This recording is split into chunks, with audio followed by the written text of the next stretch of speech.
आज हमारे पास एक टॉपिक आया है जिसके अंदर निकाहनामे के अंदर हक महर के कॉलम के अंदर टेम्परिंग की गई है, इंटरपोलेशन किया गया है, फ़ौज किया गया है। अब इसके ऊपर लाहौर हाई कोर्ट के अंदर एक जजमेंट अवेलेबल है जस्टिस फ़ारूक इरफान खान साहब की, और उसका केस टाइटल है नबीला शाहीन बनाम ज़िया वज़ीर भट्टी। अब इस जजमेंट का अगर हम पस मंज़र देखें तो जी नबीला शाहीन ने रावलपिंडी की अदालत में केस फाइल किया कि जी मुझे अपने ख़ावंद से मेंटेनेंस चाहिए, मेरा 2 लाख हक महर है और साथ में उसमें घर लिखा गया है वो मुझे चाहिए, और साथ में मेरे जो औलाद हुई है मैटरनिटी उसके मुझे मेंटेनेंस की अमाउंट चाहिए। तो उसके ऊपर जब रावलपिंडी की कोर्ट ने ये केस टेकअप किया तो उन्होंने उसको पार्शियली उसके हक में डिक्री फरमाया, जिसके अंदर उन्होंने उसकी बच्चे की मैटरनिटी 50,000 रुपया उसको दी, साथ में उसकी मेंटेनेंस की अमाउंट 5,000 फिक्स कर दी। बट उसके अंदर उन्होंने उसको हक महर की जो अमाउंट है वो फिक्स नहीं की, वो नहीं दी, क्योंकि उसके अंदर हस्बैंड की तरफ से ये क्लेम किया गया था कि ये जी निकाहनामा टेम्पर्ड किया गया है और ये जो क्लॉज है ये इन्होंने बाद में शामिल किया है। निकाह के टाइम पे ऊपर इन्होंने ये चीज नहीं लिखी, ना तो 2 लाख का हक महर लिखा है ना ही घर लिखा है, देयरफॉर ये चीजें उनको नहीं मिलनी। इसी की बेसिस के ऊपर जब ये केस उन्होंने रावलपिंडी की अदालत ने इसको डिसाइड किया तो दोनों ने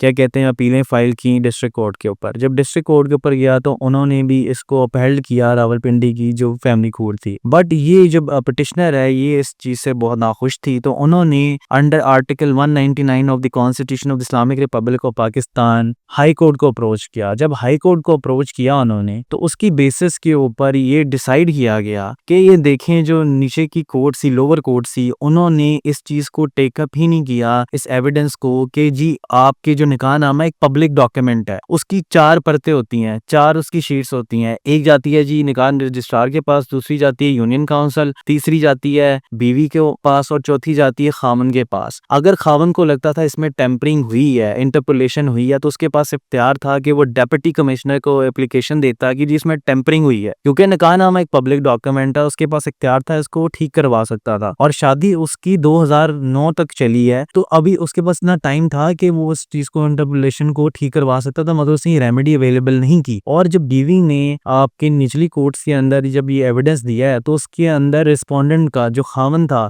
उसका ही जो गवाह था उसने ये क्रॉस एग्जामिनेशन में साबित किया है कि जी 2 लाख रुपया लिखा गया है और साथ में घर भी लिखा गया है। तो वो चीज कोर्ट ने क्यों नहीं देखी? तो देयरफॉर जो हाई कोर्ट थी उसने ये एक्नॉलेज किया कि जी जो बीवी की मेंटेनेंस है बच्चे की वो भी बढ़ाई जाएगी, क्योंकि बच्चा जो है वो अस्थमा का पेशेंट है, और साथ में उन्होंने हक महर है वो बीवी को अलाउ किया है और साथ में घर भी अलाउ किया है उस बेसिस के ऊपर कि निकाहनामा पब्लिक डॉक्यूमेंट है। एक तो खामन ने वो रेमेडी अवेलेबल नहीं की, और अगर वो कहता है कि इंटरपोलेशन की है तो उसको स्ट्रॉन्ग एविडेंस देना होगा, उसको बताना होगा कि भाई वाकई ही फौजरी हुई है। वो ऐसे नहीं कह सकता कि भाई मेरी फौजरी हुई है और उस बेसिस के ऊपर उसको बीवी को निकाहनामा हक महर ना मिला जाए। और इसके अंदर एक और इंटरेस्टिंग बात यह है कि निकाहनामे में जो हक महर लिखा गया उसके अंदर जो घर है उसकी कोई प्रॉपर डिस्क्रिप्शन नहीं दी गई थी कि घर कौन सी जगह पे होगा, कैसे मिलेगा। तो लाहौर हाई कोर्ट ने इसके अंदर एक फर्दर सुप्रीम कोर्ट की जजमेंट का हवाला देते हुए कहा कि एक ही इस तरह का केस आया था जिसके अंदर कोई भी डिस्क्रिप्शन नहीं लिखी गई थी, मगर उसके अंदर ये तय किया गया था कि उसके पास, बंदे के पास जमीन कितनी है, तो उस हिसाब से हक महर लिया जाएगा। तो इस केस के अंदर उन्होंने ये कहा कि जो खावंद है चेक किया जाएगा कि ड्यूरिंग द टाइम ऑफ निकाह वो कौन सी प्रॉपर्टी ऑन करता था, और रेवेन्यू ऑफिसर जो था पिंडी को कहा गया कि चेक करें ये कौन सी प्रॉपर्टी ऑन करता था, और उसकी वैल्यूएशन के हिसाब से जो घर का हिस्सा इसके नाम आ रहा है वो इसको मिला जाएगा, और साथ में 2 लाख की हक महर की अमाउंट भी मिलेगी। तो इस केस के अंदर ये डिसाइड कर दिया गया है कि इंटरपोलेशन अगर आपने साबित करनी है तो आपको स्ट्रॉन्ग एविडेंस देना होगा, या तो फिर आप फर्दर ही आप रेमेडी अवेल करें और डिप्टी कमिश्नर से इसको अवेल करें।